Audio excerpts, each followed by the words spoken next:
በስመ አብ ወወልድ ወመንፈስ ቅዱስ አሐዱ አምላክ አሜን። መንፈሳዊ ግጥሚ አቡነ ገብረ መንፈስ ቅዱስ።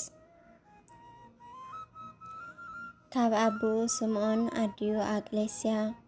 ብሱባኤ ዝተወልደ ናይ ጽድቂ አርአያ ብጻዕዳ ጸጉሩ ዝፍለጥ ጻድቕ ባሕታዊ ገብረ መንፈስ ቅዱስ ብፁዕ መንፈሳዊ ገብረ መንፈስ ቅዱስ ብፁዕ መንፈሳዊ ትውልድ መሰበለ ካብ ማህፀን ወላዲቱ ከይወዓለ ከይሓደረ ሽዑ ንዕለቱ ዘውፃእኻኒ አምላኽ ካብ ጸልማት ናብ ብርሃን ኢሉ አመስገነ ናጽላ ከለሁ ህፃን ኢሉ አመስገነ ናጽላ ከለሁ ህፃን ገጹ ከም ፀሓይ በሪሁ ብሓጎስ መሊኡ ቅዱስ ገብርኤል ወሰዶ ናብ ሰማይ ካብ ሕቕፊ አድዩ ብክንፉ ጋሪዱ ኣብ ቅድሚ ጎይታ አቆሞ ባሪኹ ቀደሶ አምላኽ ብመንፈስ ቅዱስ ሓተሞ ባሪኹ ቀዲሱ አምላኽ ብመንፈስ ቅዱስ ሓተሞ ደጊሙ ናብ ድንግል ማርያም አደ ብርሃን ተወሰደ ስዒማ ሓቆፈቶ እታ ብርኽቲ አደ በረከታ ተመልአ ጸጋ ዓደለቶ ወደይ በርትዕ እናበለት ብፍቕሪ ባረኸቶ ወደይ በርትዕ እናበለት ብፍቕሪ ባረኸቶ ኩሎም መላእኽቲ ምስ ቅዱሳን አቦታት ብኽብሪ ዝነብሩ ኣብ ሰማይ ሰማያት ባሪኽዎን መረቕዎን ኩሎም በብሓደ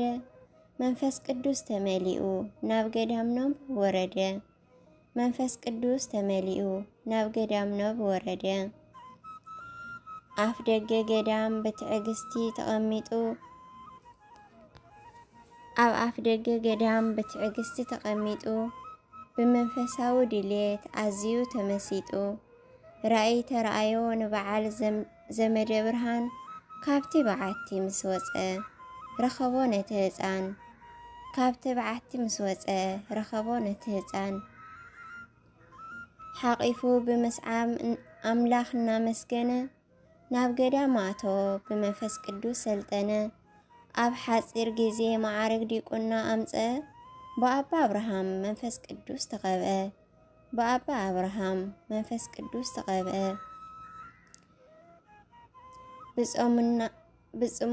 ብጾምና ምግዳል በዓቲ ምስ ፈለየ ብክህነት ምንኩስና ብጸጋ ዓበየ ፍጹም ገድሊ ተጋደለ ብጾምን ጸሎትን ፍረ ናይዛ ምድሪ ከይበልዐን ከይሰተየን ፍረ ናይዛ ምድሪ ከይበልዐን ከይሰተየን ንተወሳኺ ትሩፋት በረኻ ዝሰፈረ ምስ ሱሳ ኣናብስቲ ሱሳ ኣናብስ ብፍቕሪ ዝነበረ ኣብ ዝወዓለ ዝውዕሉ ኣብ ዝሓደሮ ዝሓድሩ ጸበል እግሩ ልሒሶም ብትእዛዝ ዝነብሩ ጸበል እግሩ ልሒሶም ብትእዛዝ ዝነብሩ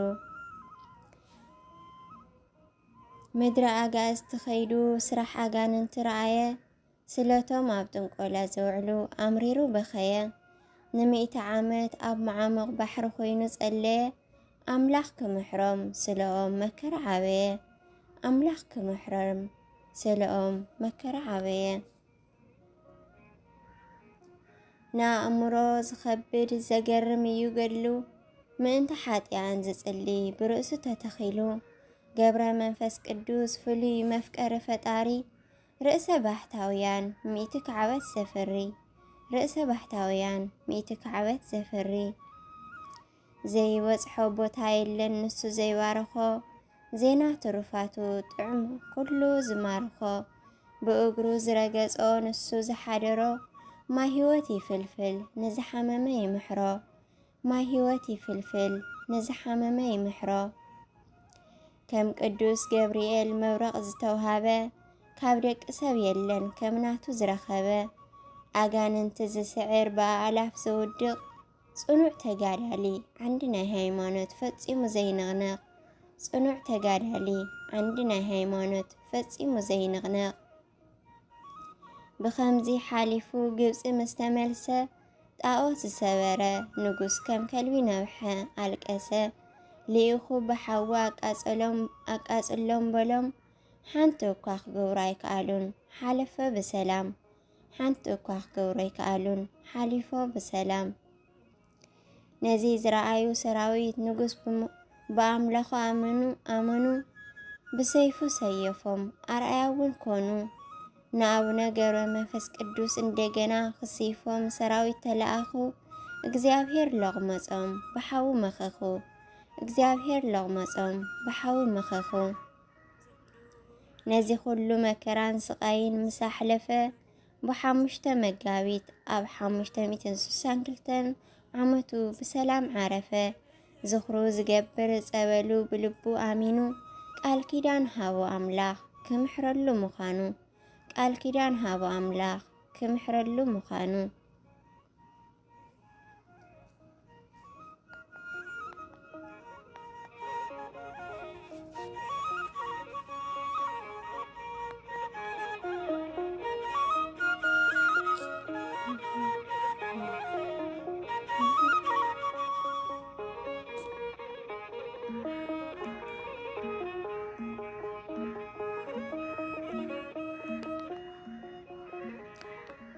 አሜን አሜን። ስለ ቅዱስ ቃሉ ናይ ቃሉ ባለቤት እግዚአብሔር አምላኽና ዝኸበረ ዝተመስገነ ይኹን። አሜን አሜን። እንኳዕ በፅሐና ንአቡነ ገብረ መንፈስ ቅዱስ ዓመታዊ በዓል ዕረፍቶም ናይ አቦና አቡነ ገብረ መንፈስ ቅዱስ ጸሎቶምን በረከቶምን አማላድነቶምን አይፈለየና። አሜን።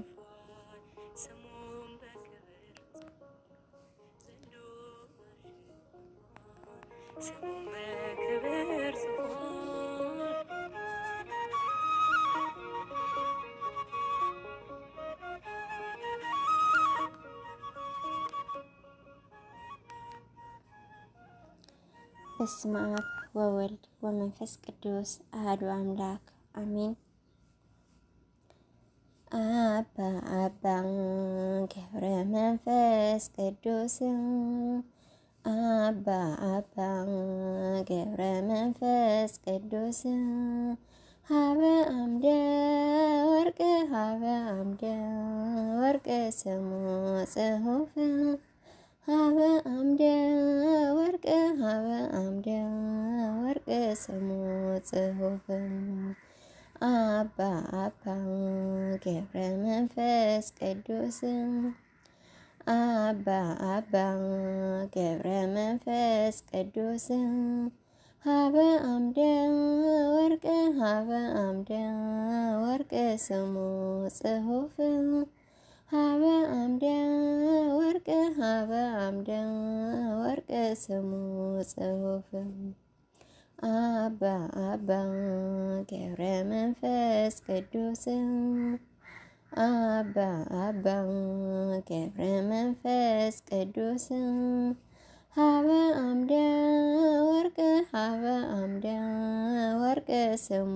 ጽሑፍ ሀበ አምደ ወርቅ ስሙ ጽሑፍ ሀበ አምደ ወርቅ ስሙ ጽሑፍ ሀበ አምደ ወርቅ ስሙ ጽሑፍ። አሜን። ስለ መዝሙሩ ቅዱስ እግዚአብሔር አምላኽና ዝኸበረ ዝተመስገነ ይሁን።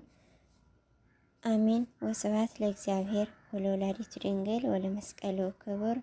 ዘለዓለም አሜን።